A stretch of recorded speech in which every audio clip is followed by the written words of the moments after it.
तो hello guys. तो आज हम पढ़ने वाले हैं what is compile time and run time bind. ठीक है। आज की क्लास में आपको ये चीज समझ में आ जाएगी कि क्या चीज कंपाइल टाइम पे डिसाइड हो रही है और क्या चीज रन टाइम पे डिसाइड हो रही है। और इसी की मदद से आपको वर्चुअल फंक्शन इतना डेप्थ में समझ में आने वाला है कि कोई भी एमसीक्यू या फिर कोई भी इंटरव्यू में क्वेश्चन पूछा गया हो, आप उसे कभी भी इग्नोर तो नहीं करोगे। मतलब इग्नोर इन द सेंस कि नहीं पता या फिर वो एमसीक्यू आपका गलत चला गया हो, ऐसा नहीं होने वाला अगर आपने ये कॉन्सेप्ट अच्छे से कर लिया तो इसीलिए मैं आपको ये हार्डली रिकमेंड कर रहा हूँ कि स्प्लिट स्क्रीन करो। जो कोड मैं लिख रहा हूँ वही कोड लिखो। शायद से आज की वीडियोस थोड़ी लंबी हो सकती है। पहले की वीडियो मैंने जितना शॉर्ट हो सकता था उतना कोशिश करी। आज की वीडियो थोड़ी लंबी हो सकती है कि मैं कोड बिल्कुल जीरो से लिखना स्टार्ट करूँ। बिकॉज ये टॉपिक अगर आपको समझ में आ गया ना, तो उसके सामने virtual function, pointer and object, virtual function working, pure virtual function, सारी चीजें आपको अच्छे से समझ में आ जाएंगी, बहुत ही अच्छे से। तो इसीलिए स्प्लिट स्क्रीन करके ही चीजों को शुरू करना। अब इस चीज को पढ़ने से पहले मैं हल्का सा एक ओवरव्यू दे देता हूँ। जो बाइंडिंग होती है, जिसे हम अर्ली बाइंडिंग कहते हैं, तो वो होती क्या है। आप ऐसे पढ़ के तो आ रखे होंगे, बट एक बार मैं वैसे रिफ्रेश कर देता हूँ कि फंक्शन की कंपाइल टाइम पे ही जो हमारा फंक्शन होता है उसकी डिक्लेरेशन को उसकी डेफिनेशन से जोड़ने को, ठीक है, हम बाइंडिंग का नाम दे देते हैं। और ये काम लिंकर करता है। ठीक है। अब आगे बढ़। देखो मैं बस इंट्रो देने के लिए कहा था, मैंने पूरा पढ़ाने के लिए नहीं पीछे था। तो आगे की चीजें पढ़ते हैं कि ऑब्जेक्ट एंड पॉइंटर में इसका क्या उपयोग है, कैसी चीजें वर्क कर रही है, पूरा पढ़ेंगे आराम से। उस सभी से पहले एक और कॉन्सेप्ट, क्योंकि शायद से आपने ना पढ़ा हो अपने प्रीमियम बैचेस में या फिर कहीं भी आपने पढ़ा हो, नेम मैंगलिंग। ठीक है। नेम मैंगलिंग होता क्या है मैं छोटा सा बता दूं। नेम मैंगलिंग की मदद से सी प्लस प्लस में आप जो आप फंक्शन ओवरलोडिंग करते हैं ना, वो पॉसिबल हो पाती है। ठीक है। हाँ, लिंकर का भी बहुत अच्छा सहयोग है, बट नेम मैंगलिंग भी एक पार्ट है। ठीक है। अभी मैं आपको करके दिखाता हूँ, ये आपको लाइव में दिखाता हूँ कि नेम मैंगलिंग मैं क्या कह रहा हूँ। ठीक है, प्रैक्टिकली आपको दिखाता हूँ तब आपको समझ में आएगा। तो देखो, सबसे पहले मैं एक फाइल बना रहा हूँ सी में, एग्जाम्पल करके। इसके अंदर मैं एक फंक्शन बना रहा हूँ। सबसे पहले इन फंक्शन, और इसके बाद मैं मेन फंक्शन बना रहा हूँ। अब इसका डेफिनेशन लिखते हैं। इसकी डेफिनेशन में मैं कुछ भी नहीं लिख रहा।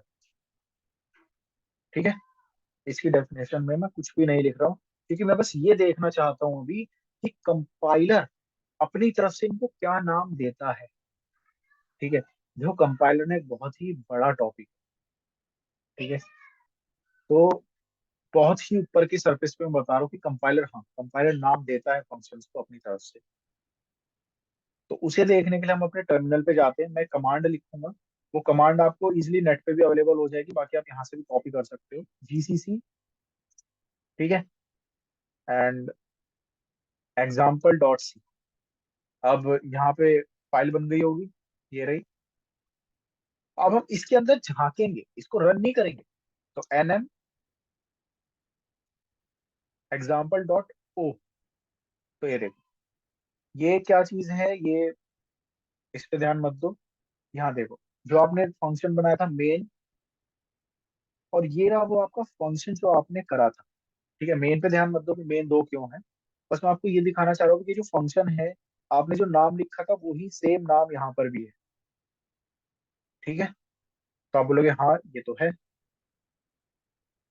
तो इसका मतलब सी में नेम मैंगलिंग नहीं होती, और इसी वजह से सी में फंक्शन ओवरलोडिंग का कॉन्सेप्ट भी नहीं है। ठीक है। ये वन ऑफ द रीजन है उसका। अगर आपको कभी पूछा जाए कहीं पे, एमसीक्यू में बहुत पूछा जाता है ये वाला सवाल कि सी में नेम मैंगलिंग क्यों नहीं होती, तो वहां पे चार ऑप्शंस होंगे, उसमें एक ऑप्शन जरूर होगा नेम मैंगलिंग वाला। सॉरी, सी में फंक्शन ओवरलोडिंग क्यों नहीं होती, तो वहां पे एक ऑप्शन जरूर होगा नेम मैंगलिंग का। ठीक है। और यहाँ पे हमने देख भी लिया कि फंक्शन को फंक्शन लिखकर ही रिप्रेजेंट करा जा रहा है।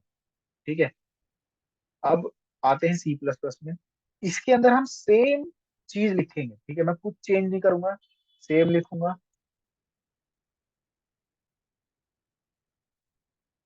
ये डिक्लेरेशन, ये मेन फंक्शन।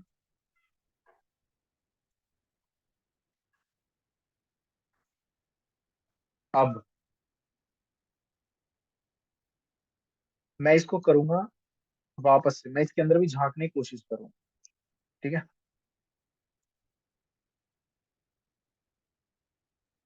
तो फाइल बन गई होगी।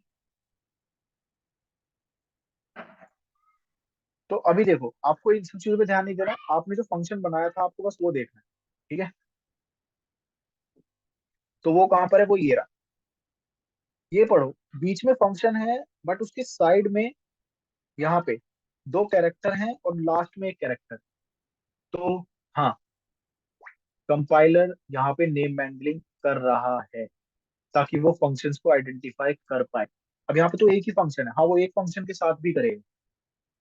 अगर मैं यहाँ पे दो बना दूं, अब देखना यहाँ पे सिर्फ मैंने एक डेटा टाइप बढ़ाया है, और फिर मैं इसको यहाँ पे डिक्लेयर भी कर देता हूँ, ठीक है। और इसको वापस से करते हैं। तो यहाँ पे देखो, ये दो फंक्शन आ गए, देखो यहाँ पे इसके लास्ट में आई है और इसके लास्ट में वी है। तो अब आपको नेम मैंगलिंग समझ में आ गया हो, ठीक है। अब वैसे इसको रोका कैसे जाता है, अगर आप ये बोलो कि भैया मान लो हम इसको रोकना चाहते हैं नेम एंगलिंग को, तो सी प्लस प्लस में इसका सपोर्ट भी है। एक कीवर्ड है एक्सटर्न सी। अब इस कोड के अंदर आप जो भी लिखोगे ना उसके साथ नेम एंगलिंग नहीं होगी, बट हम ये नहीं पढ़ रहे थे, तो इसके बारे में आप खुद से रिसर्च करना, ठीक है। काफी अच्छा कॉन्सेप्ट है ये नेम एंगलिंग का, बट इसके ऊपर इतने क्वेश्चंस मैंने देखे नहीं एमसीक्यूज में, बट या गुड है। तो इसके थ्रू मैं आपको समझाना क्या चाह रहा था, इसके थ्रू मैं बस आपको ये चीज समझाना चाह रहा था कि जो हमारे फंक्शन बाइंडिंग है ना, वो कंप्लीट हो जाती है कंपाइलेशन के टाइम पर। मतलब कंपाइल टाइम पर ही ये डिसाइड हो जाता है कि कौन सा फंक्शन कॉल करने पे क्या चीज चलेगी, कौन से फंक्शन का कोड चलेगा, ठीक है। ये चीज कंपाइल टाइम पे ही डिसाइड हो जाती है कि अगर आपने यहाँ पे फंक्शन कॉल करा यहाँ पे टू डाल के, तो कौन सा फंक्शन चलेगा, ये चीज कंपाइल टाइम पे ही डिसाइड हो गई है।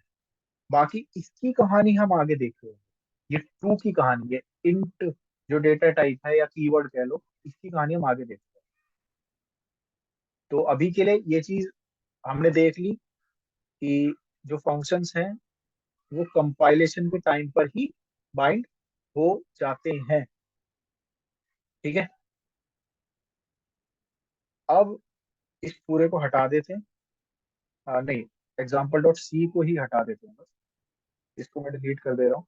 जो कमांड है वो शायद से आपने लिख ली होगी कहीं ना कहीं तो, या फिर आप अगर साथ में कर रहे होंगे तो वो आपके उस पर ही प्रिंट हो जाती है। तो अभी मैं एक नया फंक्शन बना रहा हूँ, ठीक है।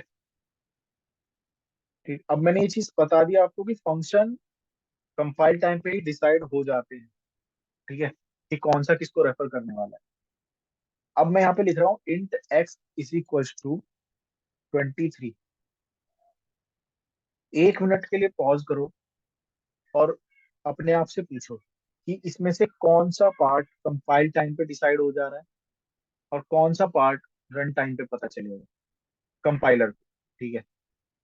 कौन सा पार्ट कब डिसाइड हो रहा है, कौन सा पार्ट कब डिसाइड हो रहा है, खुद से एक बार सोचो।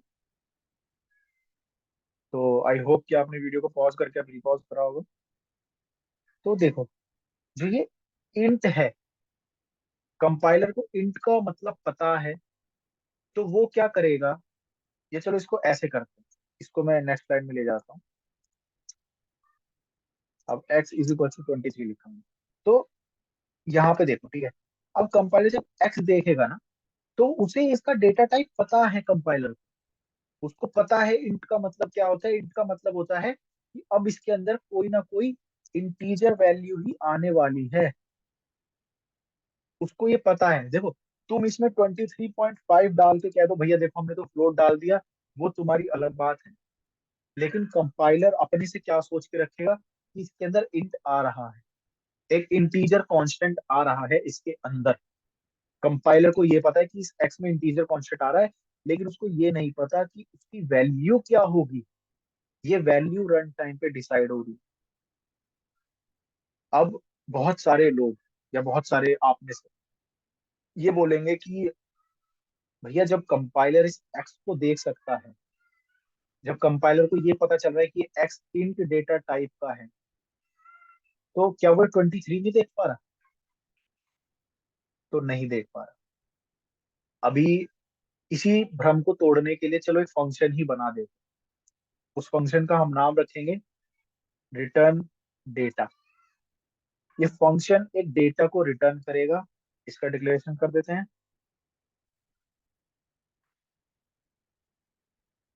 और सीन ए, रिटर्न ए, और ए को अब डिक्लेयर कर देते हैं। ठीक है। मैंने इसको ऊपर ही बना दिया है। आप नीचे भी बना सकते हो। चलो नीचे ही बना देते हैं यार, आपको तसल्ली के।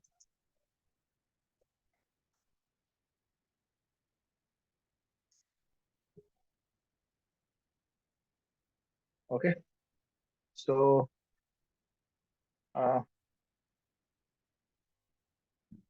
तो अभी लाइक क्या हो रहा होगा? अब मुझे बताओ कि क्या चीज कंपाइल टाइम पे डिसाइड हो रही है, क्या चीज रन टाइम पे डिसाइड हो रही है। अब आपको अच्छे से समझ में आ रहा होगा, अब मुझे कुछ समझाने की जरूरत नहीं। तो कंपाइल टाइम पे क्या डिसाइड हो रहा है कि इस इंट डेटा टाइप में, ठीक है, इस इंट डेटा टाइप में एक इंटीजर वैल्यू आएगी। ये चीज कंपाइल टाइम पे डिसाइड होगी। थोड़ा सा बैकग्राउंड नॉइज आ रहा होगा शायद से। मैं उसे थोड़ा सा कम करने की कोशिश करूंगा अगली बार से, उसके लिए सॉरी। बिकॉज मैंने थोड़ा पहले वीडियो स्टार्ट कर दी आज रिकॉर्ड करना। तो ये चीज कंपाइल टाइम पे डिसाइड हो रही है। ये चीज रन टाइम पे ही डिसाइड होगी। अब आप नहीं बोल सकते कि भैया ये तो कंपाइल टाइम पे डिसाइड हो रहा है, ये आप खुद बोलोगे भैया ये रन टाइम पे डिसाइड हो रहा है। क्यों? क्योंकि ये वैल्यू यूजर से ली जा रही है। देखो ये कोड को मैं रन करके नहीं दिखाऊंगा क्योंकि इतना आपको भी पता है। क्योंकि ये वैल्यू यूजर से ली जा रही है। तो रूल ऑफ थंब बना लो इसको।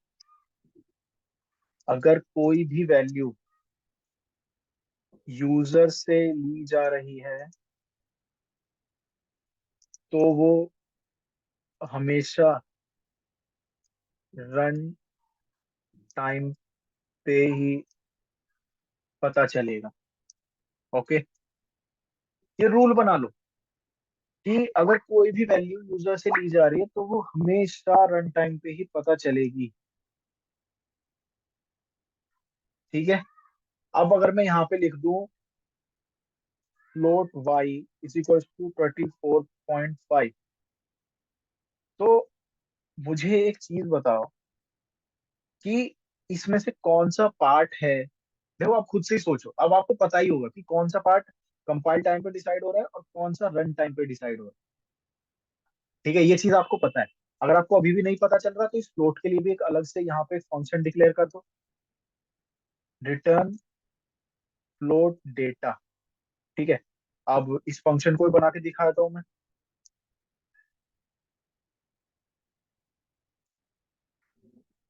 ठीक है।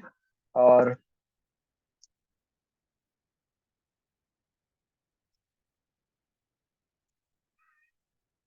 तो यहाँ पे मैं बस रिटर्न कर दे रहा हूँ अभी 23.4।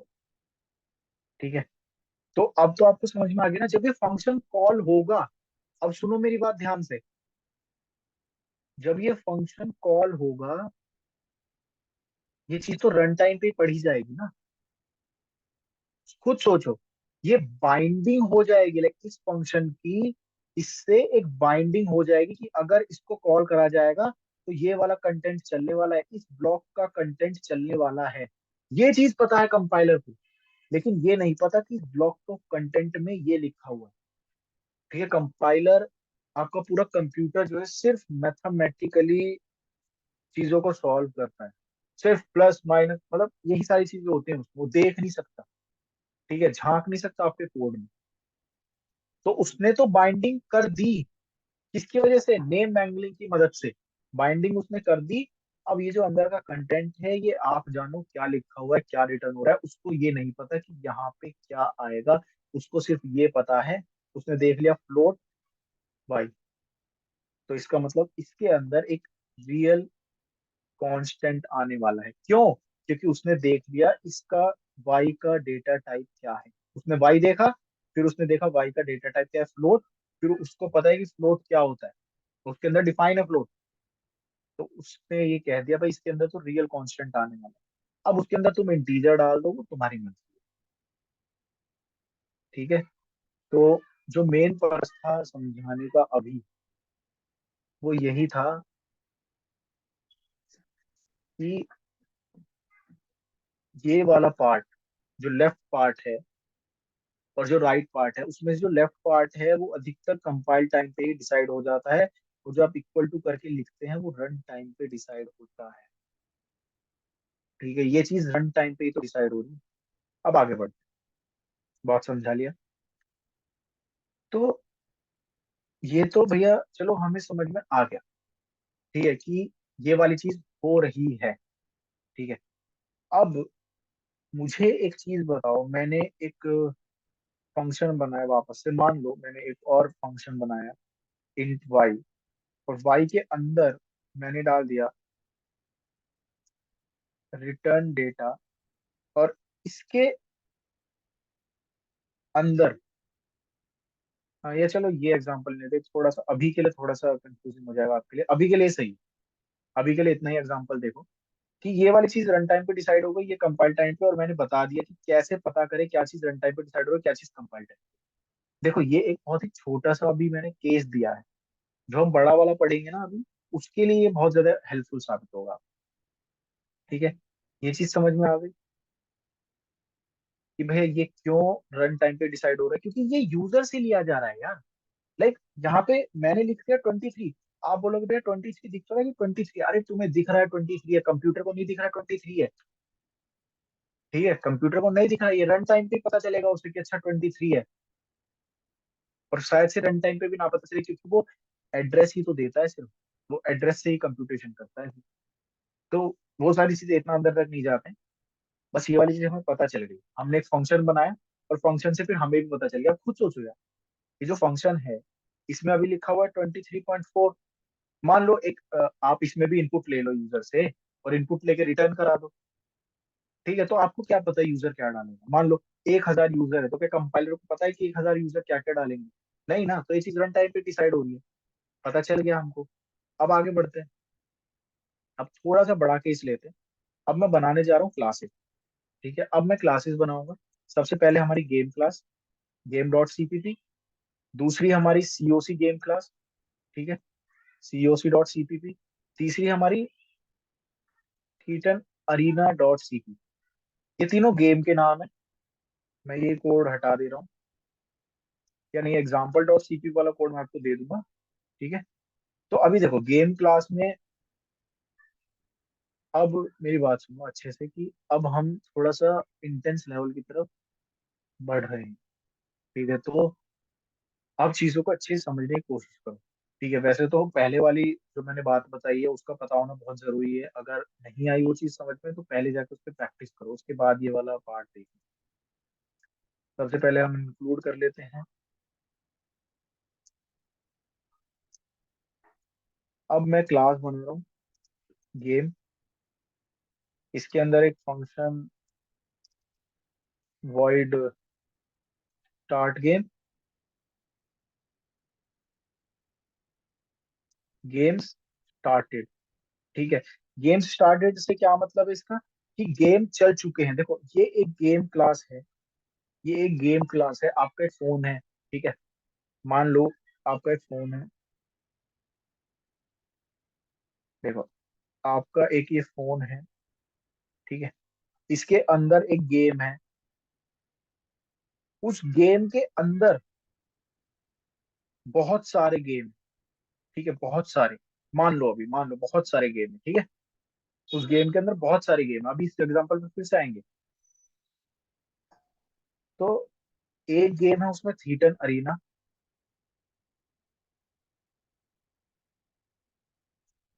ठीक है, चलो,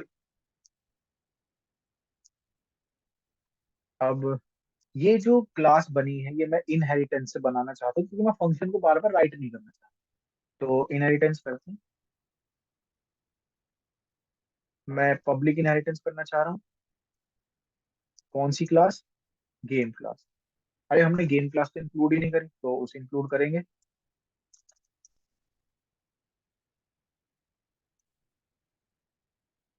फंक्शन हमने सेम बनाया है। क्यों? क्योंकि हम नहीं चाहते कि हम कंफ्यूज कर दें इनको, डेवलपर्स। ठीक है, मतलब मान लो फंक्शन हमने एक इसलिए बनाया है क्योंकि सब में गेम स्टार्ट ही हो रहा है ना, एक ही फंक्शन में मॉडिफिकेशन कर लो। अब वो कैसे करेंगे वो आगे देखिए। यहाँ पे सी आउट, यहाँ पे लिखेंगे हम कीटन अरीना गेम स्टार्टेड। ठीक है, गेम क्लास को इंक्लूड कर लेते हैं। Game dot CPP. अब देखो, वैसे ये इंक्लूड करने में ना एक एरर भी आती है। आपको अगर नहीं पता तो मैं बता दूं, इंक्लूड करने में जब हम फाइल इंक्लूड करते हैं तो एक एरर भी आती है।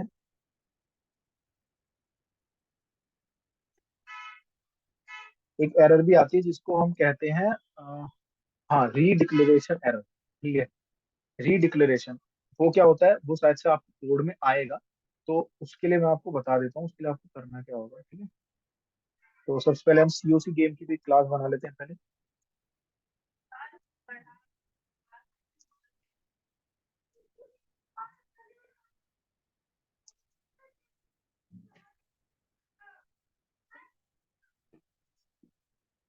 तो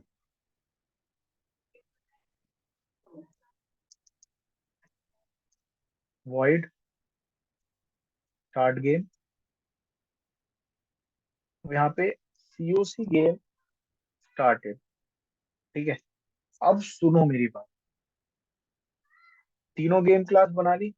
अब एक चीज मैं बता रहा हूँ आपको, अगर आपने एक बार गेम क्लास की फाइल इसमें इंक्लूड कर ली, कौन सी फाइल में? थीटन अरीना में। और अगर अब आप सिर्फ थीटन अरीना की फाइल इसमें इंक्लूड करोगे,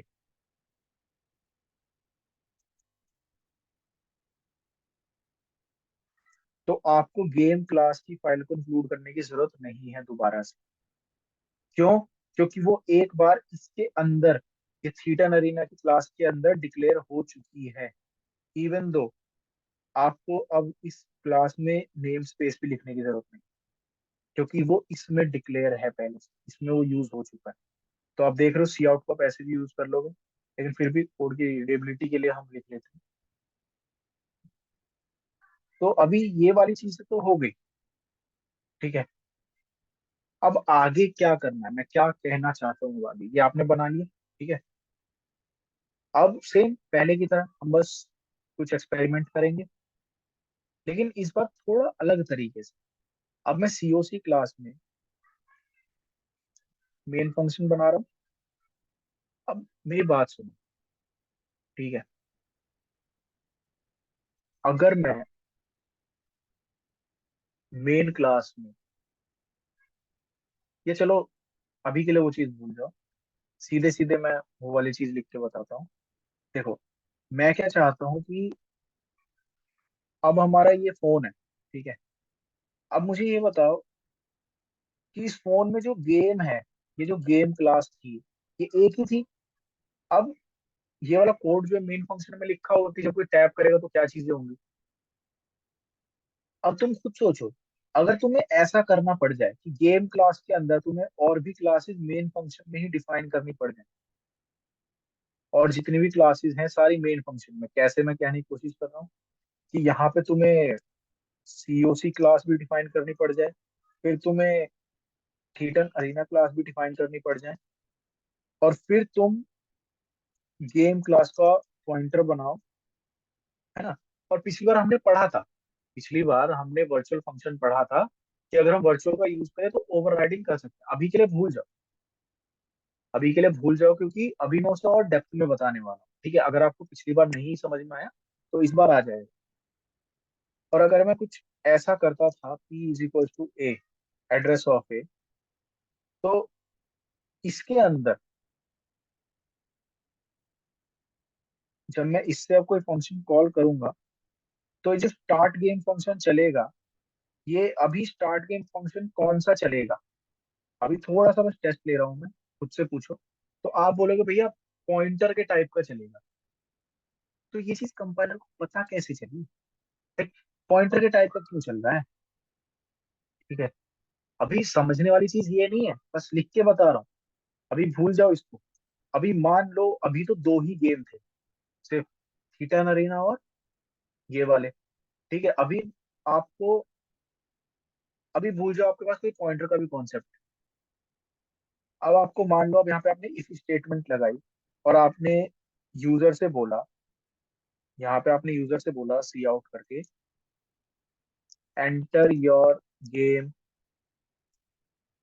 या फिर प्रेस 1 फॉर हिटन अरीना,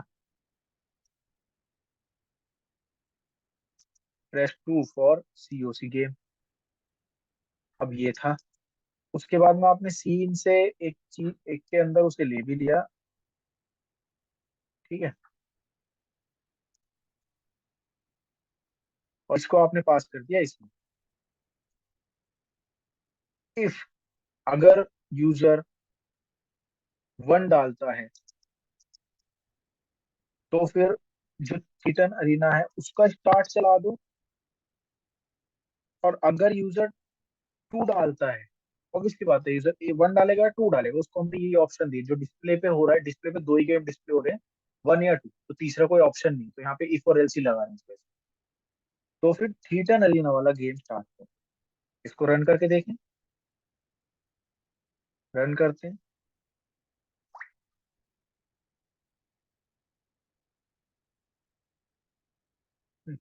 पूरा ही लिखना पड़ेगा। तो अभी रन करके देखा, अभी हमसे पूछ रहा है, ये हमसे पूछ रहा है कि बताओ, थीटन अरीना गेम चलाना चाहते हो या फिर सीओसी? हमने बोला सीओसी, तो इसने क्या प्रिंट कर दिया? थीटन अरीना गेम स्टार्टेड। अरे ये क्या हो गया? अच्छा, हमने उल्टा लिख दिया, सॉरी, हमने यहाँ पे उल्टा लिख दिया, फंक्शन में कुछ उल्टा नहीं हुआ है। ठीक है, यहाँ पे हमने सीओसी लिख दिया गलती से, यहाँ पे हमें थीटन अरीना, अरीना लिखना पड़ेगा, और यहाँ पे हमें लिखना है सीओसी। ठीक है, तो अब एक बार फिर से करते हैं ट्राई। अभी मैंने 1 प्रेस करा तो सीओसी गेम स्टार्टेड। अभी मैंने 2 प्रेस करा तो थीटन अरीना गेम स्टार्ट। अब मुझे बस एक चीज बताओ कि आपकी ये प्रॉब्लम सॉल्व हो गई कि यूजर अगर इसको टिक करेगा तो ये गेम चलेगा, इसको टिक करेगा तो ये गेम चलेगा। लेकिन मुझे एक चीज बताओ, क्या मेन फंक्शन में लाइक इस तरीके से कोडिंग लिखना? देखो, आप जो मैंने मेन फंक्शन बनाया है ना, ये मैंने सीओसी क्लास में बनाया। आप इस मेन फंक्शन में चाहे थीटा रीनन क्लास में बनाओ, चाहे गेम क्लास में बनाओ, बात एक ही है। ठीक है, ये कोई कंपलसरी नहीं है कि सीओसी क्लास में ही बनाना है। और ये भी कंपलसरी नहीं है कि आप इन तीनों क्लासेस को अलग अलग बनाओ। आप इन तीनों को एक ही हायरार्की में भी बना सकते हो, सिर्फ एक ही फाइल में। मैं बस और थोड़ा सा आपको प्रैक्टिकल दिखाने के लिए, लाइक और रियलिस्टिक बनाने के लिए अलग अलग फाइल बना रहा हूँ। ठीक है, कि अलग अलग कहीं फाइल बनी होगी अलग अलग डेवलपर्स के पास। ठीक है, तो बस मुझे ये बताओ, मेन क्लास में अभी तो दो ही गेम थे, तो दो का तुम्हें ऑब्जेक्ट बनाना पड़ेगा। हम्म, फिर तुमने क्या कहा कि ये तो बहुत दिक्कत है, लाइक अभी दो ही गेम है तो ऐसा हो रहा है। मान लो कल को 10 से 12 गेम हो जाए, तो क्या 10 से 12 बार तुम लिखोगे, फिर इफ एल्स में चेंज करोगे, फिर क्लास भी बनाओगे, इतना सारा काम करोगे? और सबसे इंपॉर्टेंट चीज जो ये लाइन है, स्टार्ट गेम, सब में स्टार्ट गेम फंक्शन ही है, तो क्या तुम बार बार रिपीट करोगे? तो तुम्हें प्रिंसिपल को वॉयलेट कर रहे हो कोडिंग के, जिसको कहते हैं dry, DRY, don't repeat yourself. तो भैया हमें कोई ऐसा तरीका बताओ, या भैया क्यों बताएंगे हर बार, हम खुद से सोचें कि और क्या कर सकते हैं। तो आपने क्या देखा कि पिछली क्लास में, आज से जो पिछली क्लास थी उसमें आपको एक चीज बताई गई थी। आह, ये क्यों खोल रहा है? पिछली क्लास में आपको मैंने ये बताया था कि कभी भी हम पॉइंटर बना सकते हैं और उस पॉइंटर में उसकी चाइल्ड क्लासेस के ऑब्जेक्ट्स को डाल सकते हैं। ये मैंने बताया था, और पिछली क्लास में बहुत ही अच्छे से एक्सप्लेन भी करा था क्यों और कैसे। तो हमने क्या सोचा कि हम पेरेंट क्लास में भी वही फंक्शन बना देते हैं, चाइल्ड क्लास में भी सेम फंक्शन बना देते हैं जो हमने बना दिया, और दूसरी चाइल्ड क्लास में भी सेम फंक्शन बना दो। हमने ये चीज बना दी, और फिर हमने क्या बोला कि ऑब्जेक्ट तो बना लो। उसके बाद हम क्या कर रहे हैं कि हमने पेरेंट क्लास का एक पॉइंटर बनाया पी, जिसके अंदर हमने असाइन कर दिया इफ। हमने फिर से लिखा इफ, ठीक है, और वही सेम कोड।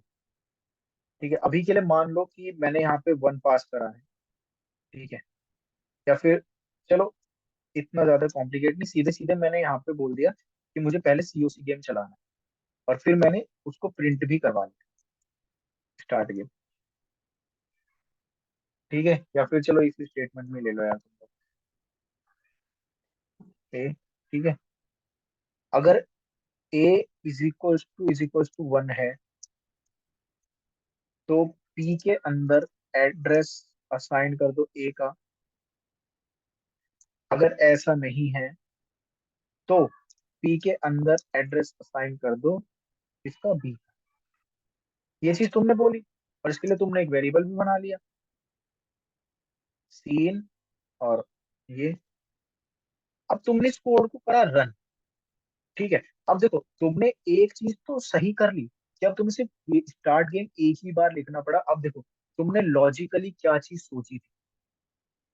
तुमने लॉजिकली क्या सोचा कि अब जो हमारी पेरेंट क्लास है ना, पेरेंट क्लास देखो, ये पेरेंट क्लास सब में है, ये पेरेंट क्लास इसमें भी है, ये पेरेंट क्लास नहीं, सॉरी, पेरेंट क्लास का ऑब्जेक्ट ये इसमें भी है, इसमें भी है, इसमें भी है, इस गेम में भी, और इस गेम में भी है। तो हमने क्या सोचा कि देखो, ये पेरेंट क्लास है, ठीक है, ये गेम क्लास, ये दूसरी गेम क्लास। तो हमने क्या सोचा, जब इसके अंदर भी इसका ऑब्जेक्ट है और इसके अंदर भी इसका ऑब्जेक्ट है, और इन सभी में फंक्शन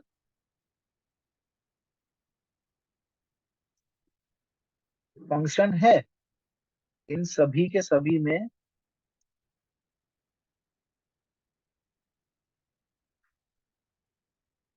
इन सभी में फंक्शन है, और ये फंक्शन एग्जैक्ट सेम है, ठीक है।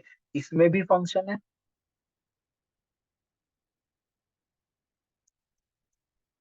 इसमें भी फंक्शन है, और ये दोनों फंक्शन एग्जैक्ट सेम है। तो तुमने क्या सोचा कि पॉइंटर में इस पॉइंटर में अगर मैं एड्रेस असाइन कर दूं ए का, ए कौन सी क्लास है, ये मान लो आपकी सीओसी क्लास है जिसका आपने ए ऑब्जेक्ट बनाया है, ठीक है, और ये मान लो आपकी कीर्तन अरीना क्लास है जिसका ऑब्जेक्ट आपने बी बनाया। तो आपने क्या सोचा, इसमें ए डालने से इस पॉइंटर में, जो आपने पॉइंटर क्या बनाया था, आपने पॉइंटर बनाया था कौन सी क्लास का, गेम क्लास का एक पॉइंटर बनाया, कि उसमें ये ए डाल देने से अब अगर मैं पॉइंटर डॉट फंक्शन करके कॉल करूंगा ना, तो जिस क्लास को मैंने दिया ना, ये ऑब्जेक्ट मैंने दिया ए, तो ये ए क्लास का मतलब कि इस सीओसी गेम का फंक्शन चलना चाहिए, ये सीओसी गेम का फंक्शन चलेगा। ये सोच लिया आपने, ठीक है। तो ये सोचा आपने, और इसको इम्प्लीमेंट भी कर दिया। ये आपने इम्प्लीमेंटेशन कर दिया, समझ में आया आपको क्या करा,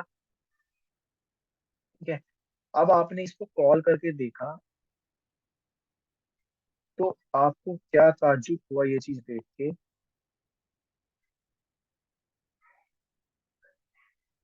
कि अरे हाँ, इसके अंदर पहले वो लेना पड़ेगा, तो हमने 1 ही इनपुट लिया, तो ये गेम स्टार्टेड ही दे रहा है।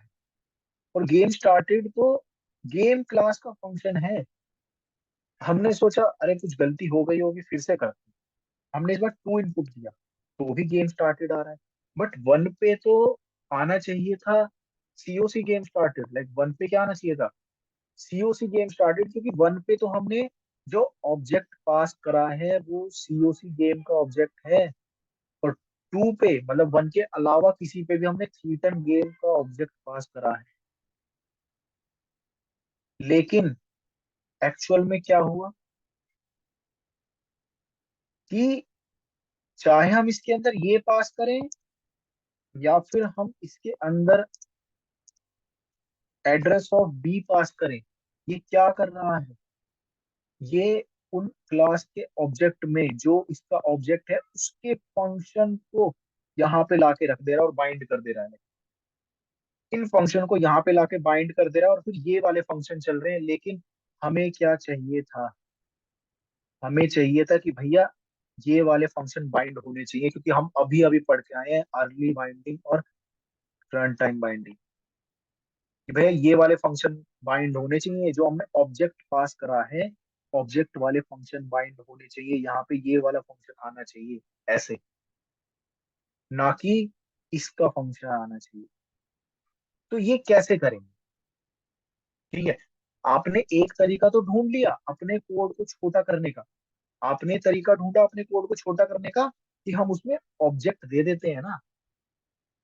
ऑब्जेक्ट जो कि जब चाइल्ड क्लास है, चाइल्ड क्लास में पेरेंट क्लास का ऑब्जेक्ट होता ही होता है। तो हम पेरेंट क्लास पे पॉइंटर बना के उसमें चाइल्ड क्लासेस को ऑब्जेक्ट दे देंगे, जो भी हमें चाहिए होगा, जो भी गेम चलाना होगा।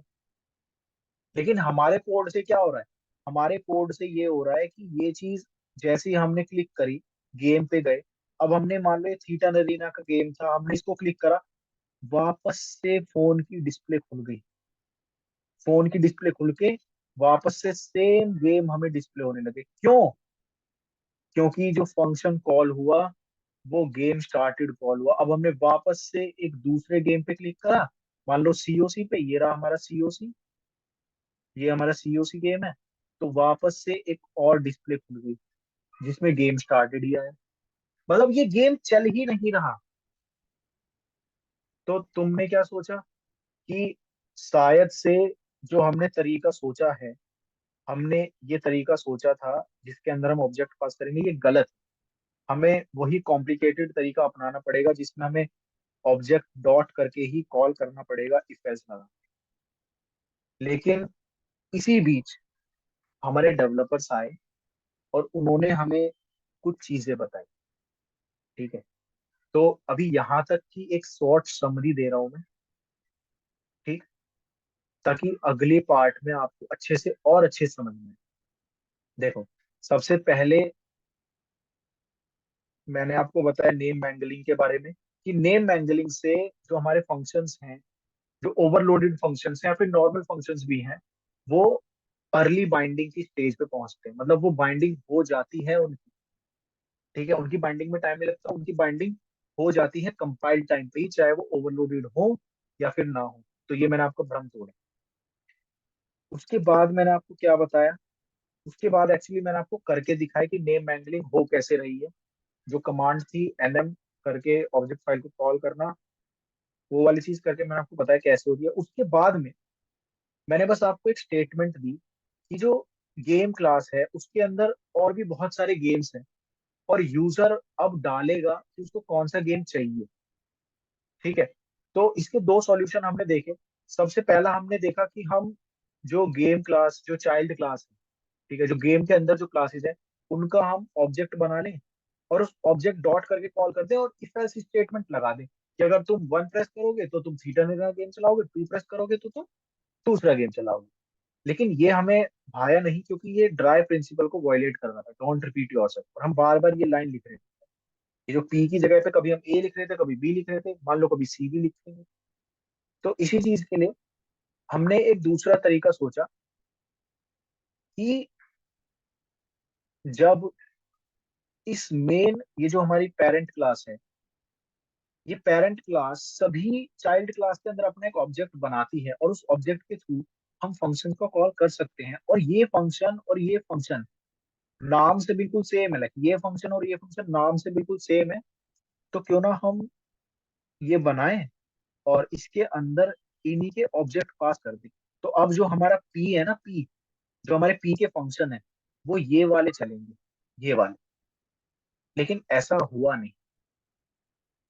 ठीक है, तो अभी देखो ये वाली चीज समझो, मतलब समझने की कोई जरूरत नहीं, बस इसे अपने दिमाग में रखो। ठीक है, बस तुम इसको प्रैक्टिकली करके देखो। आगे आने वाली चीज ना इससे बहुत ज्यादा रिलेट करने वाली है, जो अगली वीडियो आप अभी देखोगे वो बहुत ज्यादा सही होने वाली है। ठीक है, इसमें सिर्फ एक ओवरव्यू था कि क्या चीजें कैसे वर्क कर रही हैं, कैसे कर सकते हो और क्यों नहीं कर सकते। ठीक है।